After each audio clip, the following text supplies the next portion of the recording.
नमस्कार, दिन भर की बड़ी खबरों में आपका स्वागत है। मैं हूं परवीन शेख।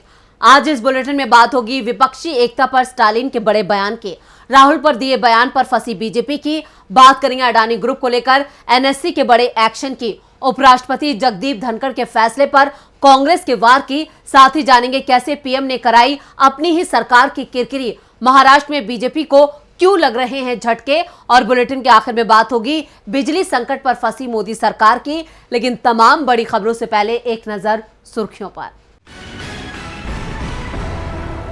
सीबीआई के बाद अब ईडी ने किया मनीष सिसोदिया को गिरफ्तार।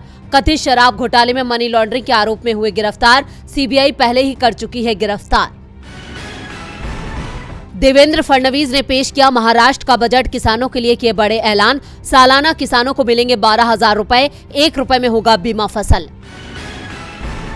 नेपाल के राष्ट्रपति चुने गए रामचंद्र पौडेल, नेपाल कांग्रेस ने बनाया था उम्मीदवार। पूर्व प्रधानमंत्री केपी शर्मा ओली के उम्मीदवार सुभाष चंद्र नेमबाग को मिली हार। अहमदाबाद टेस्ट का पहला दिन ऑस्ट्रेलिया के नाम। पहले दिन ऑस्ट्रेलिया ने बनाए 4 विकेट पर 255 रन। उस्मान ख्वाजा ने जड़ा शतक। गिरावट के साथ बंद हुआ शेयर बाजार। सेंसेक्स 542 अंक गिरकर 59,806 पर हुआ बंद। निफ्टी 165 अंक फिसलकर 17,590 अंक पर हुआ बंद। ये तो थी सुर्खियां, और अब बात आज की सबसे बड़ी खबर की।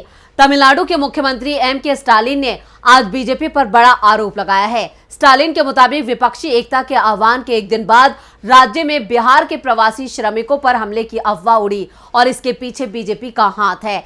क्या है पूरी खबर, देखते हैं ये रिपोर्ट। लोकसभा चुनाव में अभी 1 साल का समय बाकी है, लेकिन चुनाव से पहले ही विपक्षी एकता की कोशिशें तेज हो चुकी हैं। विपक्षी एकता की कोशिशें अपने स्तर पर सभी दल कर रहे हैं, चाहे वो तेलंगाना के सीएम केसीआर हो या फिर बिहार के सीएम नीतीश कुमार। नीतीश तो कांग्रेस से आगे बढ़कर विपक्षी एकता की पहल करने की बात बार बार कह रहे हैं, तो दूसरी ओर कांग्रेस अध्यक्ष मल्लिकार्जुन खड़गे ने साफ कर दिया है कि बीजेपी के खिलाफ कोई दूसरा या तीसरा मोर्चा नहीं बनेगा, सिर्फ एक मोर्चा होगा और वो पहला मोर्चा होगा। चेन्नई में एम.के. स्टालिन के जन्मदिन पर हुए कार्यक्रम में उन्होंने यहां तक कह दिया कि कांग्रेस पार्टी पीएम पद की दावेदारी पर नहीं अड़ेगी। पहले विपक्षी एकता जरूरी है। विपक्ष के एकजुट होने के संकेतों के बीच अचानक ही तमिलनाडु से बिहारी मजदूरों की घर वापसी की खबरें आने लगी। दावे किए जाने लगे कि तमिलनाडु में बिहारी मजदूरों को निशाना बनाया जा रहा है। रेलवे स्टेशनों पर बिहारी मजदूरों की घर वापसी के वीडियो बनाकर सोशल मीडिया पर वायरल किए जाने लगे, जिसके चलते बिहार में महागठबंधन सरकार भी दबाव में आ गई।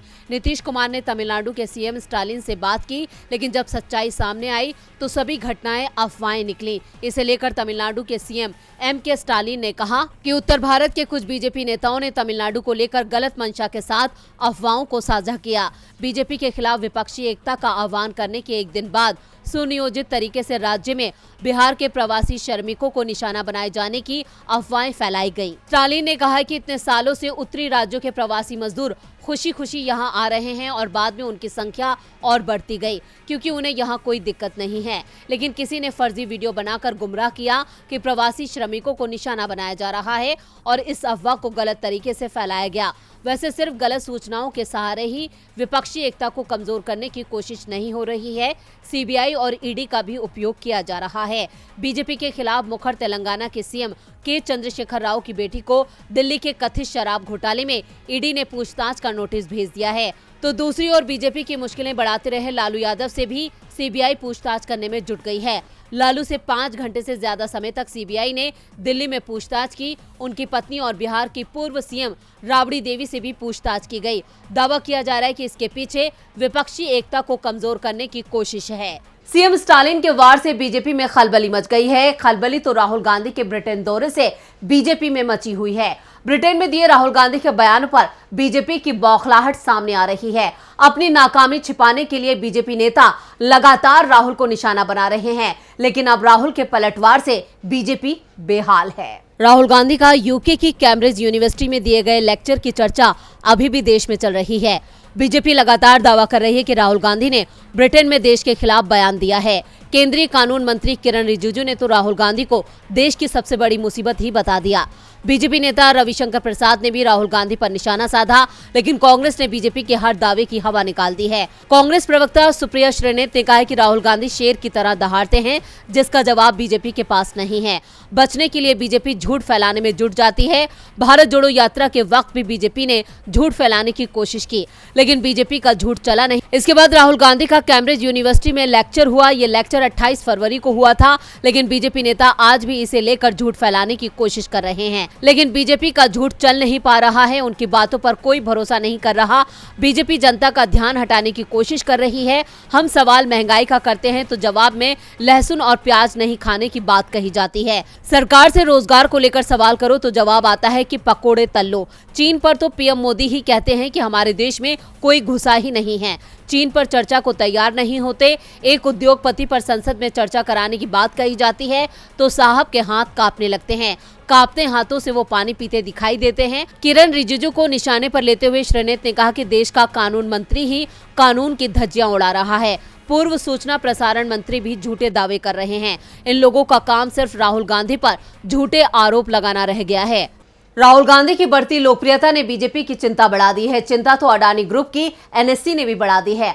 अडानी ग्रुप के लिए गिरावट के बाद अब तेजी मुसीबत बन गई है। हाल के दिनों में ग्रुप के शेयरों में भारी तेजी आई है। इसे देखते हुए एनएससी ने ग्रुप के 3 शेयरों को शॉर्ट टर्म सर्विलांस फ्रेमवर्क में डाल दिया है। इनमें ग्रुप की फ्लैगशिप कंपनी अडानी एंटरप्राइजेस भी शामिल है। क्या है पूरी खबर, देखते हैं ये रिपोर्ट। अडानी ग्रुप के शेयरों में जब भारी गिरावट आ रही थी तो नेशनल स्टॉक एक्सचेंज ने ग्रुप के 3 शेयरों को शॉर्ट टर्म सर्विलांस फ्रेमवर्क में डाल दिया था।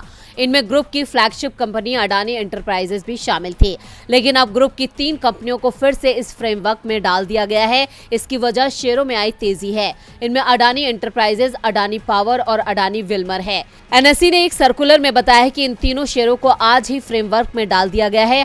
अडानी एंटरप्राइजेस का शेयर करीब 1 महीने तक इस फ्रेमवर्क में रहा था और 1 दिन पहले ही उसे इससे निकाला गया था। एक दूसरे सर्कुलर के मुताबिक अडानी ग्रीन एनर्जी और एनडीटीवी को आज से लॉन्ग टर्म एडिशन सर्विलांस के स्टेज 1 से स्टेज 2 में डाल दिया गया है। शेयरों में भारी उतार चढ़ाव के मामलों में एक्सचेंज उन्हें शॉर्ट या long term additional surveillance frame में डाल देते हैं। निवेशकों को ये सट्टा बाजार से बचाने के लिए ऐसा किया जाता है। अडानी ग्रुप के शेयरों में आज भी तेजी बनी हुई है। इससे पहले 1 महीने से भी ज्यादा वक्त तक इनमें गिरावट रही थी, लेकिन हाल ही में कई पॉजिटिव खबरों के कारण ग्रुप के शेयरों में तेजी आई है। पिछले हफ्ते GQG पार्टनर्स ने ग्रुप की 4 कंपनियों में जमकर निवेश किया था। साथ ही ग्रुप ने 7,374 करोड़ रुपए के कर्ज का समय से पहले भुगतान करने की घोषणा की थी। इससे ग्रुप के शेयरों में तेजी आई और उसका मार्केट कैप 9 लाख करोड़ रुपए के पार पहुंच गया। बुधवार को अडानी ग्रुप के सभी शेयरों में तेजी रही। अडानी एंटरप्राइजेस का शेयर करीब 3% के साथ बंद हुआ, जबकि 5 शेयर 5% का अपर सर्किट छू गए। इनमें Adani green energy, Adani power, Adani Wilmer, Adani transmission और अडानी टोटल गैस शामिल है। इससे पहले अडानी ग्रुप के शेयरों में गिरावट के कारण एनएससी ने 3 फरवरी को ग्रुप के 3 शेयरों को सर्विलांस फ्रेमवर्क में डाल दिया था। इनमें अडानी एंटरप्राइजेस, अंबुजा सीमेंट्स और अडानी पोर्ट्स शामिल है। अंबुजा सीमेंट्स और अडानी पोर्ट्स को पिछले महीने ही इस फ्रेमवर्क से हटा दिया गया था, जबकि अडानी एंटरप्राइजेस को हाल ही में इससे बाहर किया गया था। हिंडनबर्ग रिपोर्ट आने के बाद से अडानी ग्रुप की मुश्किलें कम होने का नाम नहीं ले रही हैं। मुश्किलें तो उपराष्ट्रपति जगदीप धनखड़ की भी बढ़ने वाली हैं। उपराष्ट्रपति जगदीप धनखड़ के फैसले पर विवाद खड़ा हो गया है। संसदीय समितियों में निजी स्टाफ की नियुक्ति के गंभीर आरोप जगदीप धनखड़ पर लगे हैं। कांग्रेस ने इसको लेकर तीखा वार किया है। तो क्या कहा है कांग्रेस ने, देखते हैं ये रिपोर्ट। देश के उपराष्ट्रपति और राज्यसभा के सभापति जगदीप धनखड़ ने अपने पर्सनल स्टाफ से 8 अधिकारियों को 20 संसदीय कमेटियों में नियुक्त किया है। उपराष्ट्रपति ऑफिस और राज्यसभा सभापति के ऑफिस से 4-4 अधिकारियों को इन कमेटियों में जोड़ा गया है। ये अधिकारी कमेटियों के काम में मदद करेंगे, जिसमें इनकी गोपनीय मीटिंग भी शामिल है। विपक्षी दलों ने उपराष्ट्रपति के इस कदम का विरोध किया है। कांग्रेस के कई नेताओं ने आरोप लगाया है कि कमेटियों के काम पर नजर रखने के लिए ये नियुक्तियां की गई हैं। लोकसभा के पूर्व सेक्रेटरी जनरल PDT आचार्य ने बताया कि संसदीय कमेटियों में सांसदों की मदद के लिए लोकसभा और राज्यसभा सचिवालय के अधिकारी होते हैं। स्पीकर या सभापति अपने पर्सनल स्टाफ को कमेटियों में नियुक्त नहीं कर सकते हैं। इससे पहले ऐसी नियुक्तियां कभी नहीं हुई हैं। कांग्रेस सांसद मनीष तिवारी ने कहा कि उपराष्ट्रपति राज्यसभा के पदेन सभापति हैं। वो उपसभापति की तरह सदन के सदस्य नहीं हैं। वो अपने पर्सनल स्टाफ को संसद की स्टैंडिंग कमेटियों में कैसे नियुक्त कर सकते हैं। क्या ये संस्थागत विनाश जैसा नहीं होगा? राज्यसभा में कांग्रेस के चीफ व्हिप जयराम रमेश ने कहा कि वो इस मुद्दे को उपराष्ट्रपति के सामने उठाएंगे। उन्होंने कहा कि मैं समझ नहीं पा रहा हूं कि इस कदम के पीछे का मकसद और जरूरत क्या है। राज्यसभा की सभी कमेटियों में सचिवालय का योग्य स्टाफ मौजूद है। ये कमेटियां राज्यसभा की हैं, ना कि सभापति की। देश में कुल 24 स्टैंडिंग कमेटियां हैं, हर एक में 21 लोकसभा सांसद और 10 राज्यसभा सांसद हैं। इन 24 में से 16 कमेटियां लोकसभा स्पीकर के अधिकार क्षेत्र में काम करती हैं, वहीं 8 राज्यसभा सभापति के अधिकार क्षेत्र में आती हैं। ज्यादातर बिल्स को सदन में पेश करने के बाद विस्तृत चर्चा के लिए इन कमेटियों के पास भेजा जाता है। कांग्रेस ने इसको लेकर अपना विरोध जताया है और इससे साफ है कि ये मुद्दा और तूल पकड़ सकता है। कांग्रेस के आरोपों पर अब जगदीप धनखड़ क्या जवाब देते हैं, इस पर सबकी नजरें टिकी हैं। नजरें तो आज पीएम मोदी पर भी टिकी थी। पीएम मोदी किसी भी मौके को इवेंट में तब्दील करना अच्छे से जानते हैं और इस बार ये मौका था भारत और ऑस्ट्रेलिया के बीच 4 टेस्ट मैचों की सीरीज के अंतिम मुकाबले का। अहमदाबाद के नरेंद्र मोदी स्टेडियम में मैच के पहले दिन का खेल देखने के लिए पीएम मोदी ऑस्ट्रेलिया के प्रधानमंत्री के साथ पहुंचे। अब इसको लेकर कांग्रेस ने पीएम मोदी पर निशाना साधा है, तो इस बार पीएम मोदी को कांग्रेस ने क्यों घेरा, देखते हैं ये रिपोर्ट। खबरों में बने रहना पीएम मोदी की आदत बन चुकी है। अपनी इस आदत से मजबूर पीएम कभी कभी अपनी ही सरकार की मुश्किलें बढ़ा देते हैं। भारत और ऑस्ट्रेलिया के बीच बॉर्डर गावस्कर ट्रॉफी के चौथे टेस्ट मैच से पहले पीएम मोदी और ऑस्ट्रेलियाई पीएम एंथनी अल्बनीज अहमदाबाद पहुंचे, जहां दोनों को नरेंद्र मोदी क्रिकेट स्टेडियम में लैप ऑफ ऑनर दिया गया। अब इसको लेकर कांग्रेस ने पीएम मोदी की घेराबंदी कर दी है। कांग्रेस ने कहा कि प्रधानमंत्री की आत्ममुग्धता चरम पर है, वहीं बीजेपी ने इसे क्रिकेट डिप्लोमेसी करार दिया है।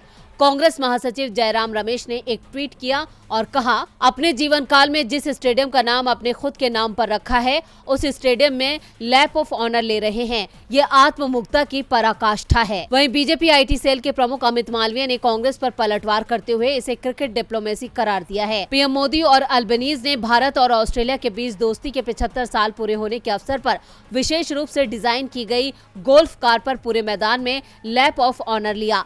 दोनों नेताओं ने अपनी अपनी टीम के कप्तानों रोहित शर्मा और स्टीव स्मिथ को टेस्ट कैप सौंपी। दोनों ही देश के खिलाड़ियों से मुलाकात की। इस दौरान भारत और ऑस्ट्रेलिया के राष्ट्रगान भी बजाए गए। इसके बाद दोनों प्रधानमंत्रियों ने नरेंद्र मोदी स्टेडियम में हॉल ऑफ फेम संग्रहालय का भी दौरा किया। अहमदाबाद पहुंचे अल्बनीज ने कहा कि उनके देश और भारत ने ऑस्ट्रेलिया भारत शिक्षा योग्यता मान्यता तंत्र को अंतिम रूप दिया है। पीएम मोदी हर मौके पर प्रचार में जुट जाते हैं। अब बात महाराष्ट्र में बीजेपी को लगे झटके की। महाराष्ट्र की सत्ता पर काबिज बीजेपी उद्धव गुट के बिना कितनी कमजोर है, इस सच से पार्टी अच्छे से वाकिफ है। इसलिए साल 2024 में होने वाले लोकसभा और विधानसभा चुनाव से पहले वो दुश्मनी को दोस्ती में तब्दील करने की कोशिश में जुटी है। लेकिन उद्धव गुट की ओर से ऐसा बयान सामने आया है जिसने बीजेपी के अरमानों पर पानी फेर दिया है। राजनीति में कभी कोई किसी का स्थायी दोस्त और स्थायी दुश्मन नहीं होता। कब कौन किसका साथी बन जाए कुछ कहा नहीं जा सकता। महाराष्ट्र में ही 25 साल तक अपनी दोस्ती की ट्रेन को सियासी पटरियों पर दौड़ाने वाले उद्धव और बीजेपी एक झटके में एक दूसरे का साथ छोड़ देंगे, किसने सोचा था। इस दोस्ती को टूटे कई साल गुजर गए हैं, बावजूद इसके बीजेपी एक बार फिर गठबंधन की उम्मीद में बैठी है, लेकिन उद्धव गुट ने उसे जोरदार झटका दिया है। संजय राउत ने कहा है कि बीजेपी से माफी मांगी किसने है, किसी ने उनसे ये नहीं कहा कि हमें माफ कर दो, इसके बदले उन्हें माफ किया जाए कि नहीं ये हमें तय करना है। जिस तरह से उन्होंने महाराष्ट्र के हित के लिए और मराठी मानुष के स्वाभिमान के लिए काम करने वाली हिंदूवादी पार्टी को फोड़ा है, ये महाराष्ट्र के साथ धोखा है। उन्होंने जिस तरह का गुनाह किया है, राज्य की जनता ये कभी नहीं भूलेगी, बीजेपी को कभी माफ नहीं करेगी। इतना ही नहीं, उन्होंने ये भी कहा कि राजनीति में मतभेद होते रहते हैं, बाद में लोग उन्हें भुला देते हैं, लेकिन उन्होंने बाला साहेब ठाकरे की पार्टी तोड़ी है, इस पार्टी को चोरों के हाथ थमा दिया है, जनता ये कभी माफ नहीं करेगी। मैं साफ साफ बता दूं कि बीजेपी से अब कभी दोस्ती की कोई गुंजाइश नहीं है। संजय राउत की ये टिप्पणी बीजेपी नेताओं के बयान से मिले संकेतों के बाद सामने आई है। दरअसल उत्तर भारतीयों की एक सभा में होली के दिन देवेंद्र फडणवीस ने कहा था कि उन्होंने विरोधियों से बदला लेने के लिए यही किया है कि उन्हें माफ कर दिया है। वहीं बीजेपी प्रदेश अध्यक्ष चंद्रशेखर बावनकुले ने कहा था कि मनभेद और मतभेद भुला कर आओ, महाराष्ट्र के हित के लिए साथ काम करे। इसके बाद यह चर्चा होने लगी थी कि बीजेपी एक बार फिर ठाकरे गुट से दूरियां कम करने की कोशिश में लग गई है। इन्हीं कोशिशों को आज संजय राउत ने जोरदार झटका दिया है, जिससे उसके 2024 में होने वाले चुनाव को लेकर बुने सपने चकनाचूर हो सकते हैं। और बुलेटिन के आखिर में बात बिजली संकट की। इस साल गर्मी को लेकर अभी से अलर्ट जारी होने लगे हैं। खबरों की माने तो इस बार गर्मी पिछले सारे रिकॉर्ड तोड़ने वाली है। तो वहीं बिजली की बढ़ती मांग ने मोदी सरकार के माथे पर अभी से चिंता की लकीरें खींच दी हैं। तो क्यों है सरकार परेशान, देखते हैं ये रिपोर्ट। आने वाले अप्रैल महीने में आपको गर्मी परेशान कर सकती है, क्योंकि हो सकता है कि बिजली कटौती के चलते आपका एसी, कूलर या पंखा रात में ना चले। मार्च के महीने से ही देश में तापमान बढ़ने लगा है, जिससे यह अनुमान लगाया जा रहा है कि बीते साल की तरह इस साल भी बिजली की भारी मांग देखने को मिल सकती है। लेकिन मुश्किल यह है कि कोयले से चलने वाले नए पावर प्लांट के जोड़ने में देरी हो रही है, जिससे हाइड्रो पावर के उत्पादन की क्षमता में कमी आना तय है। ऐसे में बिजली की बढ़ती मांग को पूरा करने में इस गर्मी के मौसम में दिक्कतें आ सकती हैं, जिससे लोगों को भारी गर्मी के बीच बिजली कटौती का सामना करना पड़ सकता है। खबरों के मुताबिक दिन में सोलर पावर के चलते बिजली की बढ़ती मांग को पूरा करने में मदद मिली है, लेकिन कोल बेस्ड पावर प्लांट की कमी और हाइड्रो पावर के जरिए बिजली के उत्पादन में कमी के चलते रात के दौरान जब सोलर बिजली नहीं होती है, तब बिजली कटौती का संकट हो सकता है। Federal grid regulator grid control of India के इंटरनल रिपोर्ट के मुताबिक नॉन सोलर समय में आने वाले अप्रैल 2023 में पीक डिमांड के मुकाबले में 1.7% कम बिजली उपलब्ध होगी। दरअसल मांग आपूर्ति में भारी अंतर के लिए कोल बेस्ड पावर प्लांट के कंस्ट्रक्शन में देरी है। सेंट्रल इलेक्ट्रिसिटी अथॉरिटी के डेटा के मुताबिक 16.8 गीगावाट की क्षमता वाले 26 कोल बेस्ड पावर प्लांट का कंस्ट्रक्शन 1 साल की देरी से चल रहा है, तो कुछ पावर प्लांट ऐसे भी हैं जिनके तैयार होने में 10 साल से ज्यादा की देरी हो चुकी है। इसको लेकर सरकार की सुस्त चाल जिम्मेदार है। तो आज इस बुलेटिन में बस इतना ही। देखते रहिए डीबी लाइव। नमस्कार।